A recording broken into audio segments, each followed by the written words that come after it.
Bootlegs. You know them, you love them, and you just can't escape them. They're honestly the pinnacle of any thrift shop or flea market. You might find a bootleg, backpack, pin, DVD because you were just too lazy to buy the actual thing.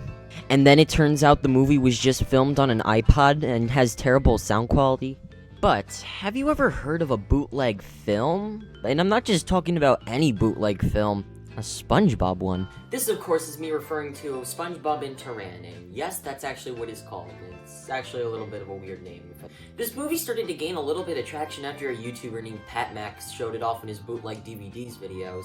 And if you didn't know, there was like a huge lost media search with another bootleg SpongeBob film called The Day with SpongeBob SquarePants, but that movie never got out, or I don't think ever got made. But this one, though, this one got made, was not made by Nickelodeon, and hell, it came out on DVD, but this is not an actual DVD. This is a prop, but still, it's kind of weird to know that there's a bootleg SpongeBob movie fully animated and wasn't made by Nick, and weirdly enough, this is all in 3D animation. Well, mostly 3D animation. To be actually quite honest, I was a little shocked to know this film even existed at all. It was never mentioned by anybody popular, so I just assumed it never existed. The development history on itself is honestly a mystery, since it's kinda unknown when this was developed or who made it at all. So a little bit of a quick update. I did actually find the directors and people who were involved in this film, and yeah, they are. What I noticed when researching this was the only film they've ever worked on was this film. And that's not just for one person on this team, it was for everybody. The box art here is stolen by Plankton's Robotic Revenge or the second SpongeBob movie, and it even has a stock background as well. I don't know what I'm getting myself into, but this is SpongeBob In Tehran.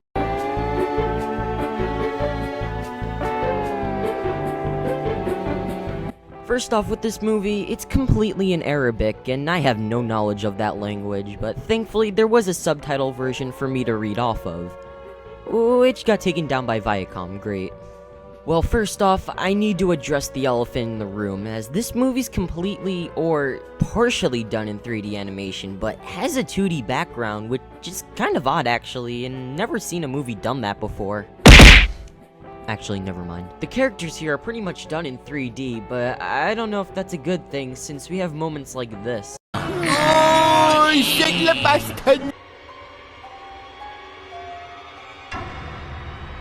scared. I'm moving on. The 2D animation here is all stolen from Sponge Out of Water, and some of it's stolen from the actual show. You can tell this was not made by them, since you can see some of the 3D models not mixing together with this 2D animation. This is probably why the animation style here just doesn't work at all, since most of the animation, or 2D animation, is completely stolen. And blending 2D animation, which is stolen, and 3D models, sometimes they're just not the right angle you need, and it just gives awkward shots like this. The characters here look decent to... oh my god. Character-wise, these guys don't really look all that good in 3D. I mean, in how they are animated in this bootleg film, but I'm gonna be talking about each of these guys one by one on how they look. SpongeBob looks the best one of all of them, how he's just animated. He looks as close as you can get with a 3D animated SpongeBob. I mean, from what the rest look, he honestly looks like a masterpiece, honestly. However, there are times where he does look off, but other than that, he's okay. Patrick's model isn't horrible, it's just his eyebrows. Like, when you look at Patrick's face, that's not Patrick. It just doesn't even look good, and it doesn't really help that some scenes he looks deformed. I would have said he was the worst until you look at Squidward. I have to say, he probably looks the worst one out of the whole film, just of how he looked. Like, his eyes look really weird, like he hasn't slept in a little while. And also, he just looks thin, like, if you can understand what I mean. And his head? What did they do to him? Next up, we have Mr. Krabs, and he doesn't look all that bad. There are times where he does look off, but I think he looks okay. They even reused character models with this crab guy, and also with the background characters. Also, the people who were working on this film or editing it were getting really lazy, since they pretty much did not get rid of the Adobe error message. They even got lazy with backgrounds because they said that in the background they were in Iran, and that's kind of stupid because you could say that's literally anything. Like, I could take that image and say, hey, look, now we're in Japan. No, we're now in New York.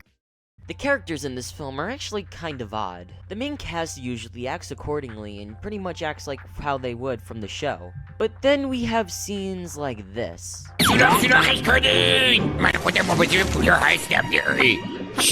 Man, if Mr. Krabs overreacts to just a false alarm, how would he react to Plankton stealing the formula?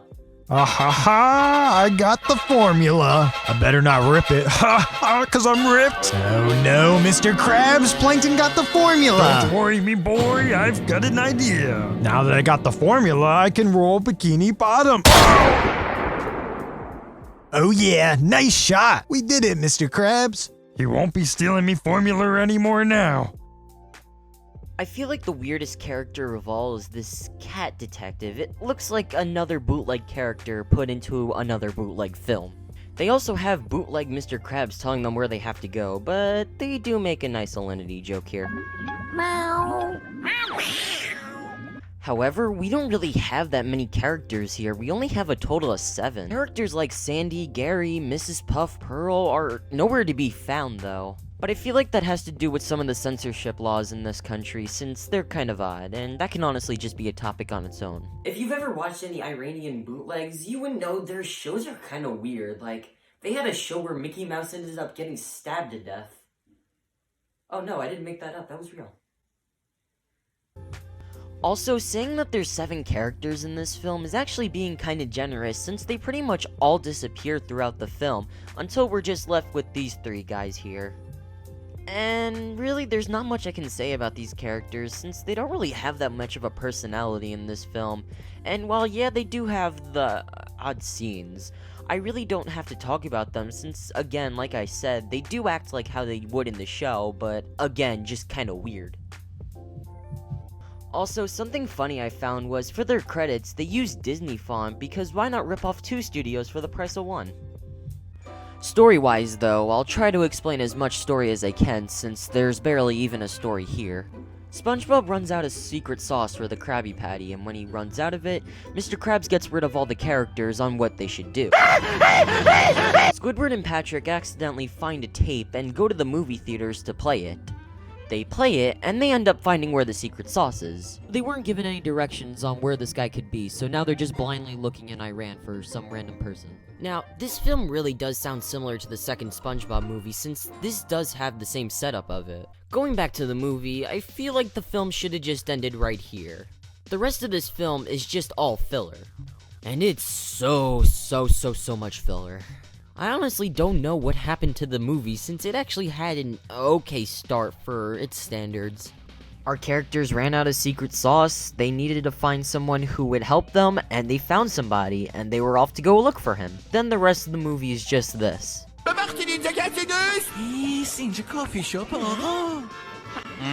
You'd think for the rest of the movie, they would be looking for this character, but spoiler alert, that's not what happens. You know what would be better? Watching SpongeBob and Friends in traffic for 8 minutes. Because I'm pretty sure everybody loves watching. Are we there yet? After they get to the hotel, now you think they would be looking for him, and you're right, they actually do look for him, but just barely. I swear, the only time they go looking for him is only 2 minutes in the hotel. They looked for 2 seconds, and then they said, well, I tried. What they do for the rest of the scene is just them going to different food places. The rest was honestly a blur. Also, there was a weird texture error with this character Lou, as his eyes are just bloodshot red here, which I have no clue why, but maybe he just had a lot of weed. In the next scene, Squidward is gone. Oh wait, there's another one. Now they have this cat detective, and you would think the story would progress. It didn't, but nah. Who needs that anyways, when we could just go see the characters all watch soccer, because why would we want the story to progress? I've never really seen a movie before just not care about its problems whatsoever. Like, whatever happens in the end, they'll be fine. Also, remember how I said, right as they were going to look for Lou, they should have just ended the movie there? Well, it's because they never found him. Yeah, I know, shocking, right? You're probably wondering, why does the film end there? Well, it's just because it abruptly ends. That's it, no part 2, they don't find the secret sauce, they failed, apparently. I don't know why they left it at SpongeBob saying they just had to go. There really was no specific reason why they had to go. It's just I guess they just didn't have enough time. I guess the animators midway were like, alright, just end the film. And they were probably like, but why? Just end the film now. Honestly, where do I even start with this film? Everything about this film is just not good at all. Like, the animation, the characters, the story, the backgrounds, those... It's weird, because the main cast doesn't seem off in any way, which is the most surprising. I've seen some other mockbusters slash ripoff films that are kinda so bad they're funny, but really all I can say about this film is it's just boring. Like, yeah, maybe it is a little okay at the beginning, but man, I was just ready to be done with this film after the ending. I guess we were on the same page since there was no ending. This is honestly just a strange piece of media, for SpongeBob at least, since if it was pretty known, I'm pretty sure everybody would have been talking about it then. You know, it's like, what if I made a video and then just all of a sudden the video would end?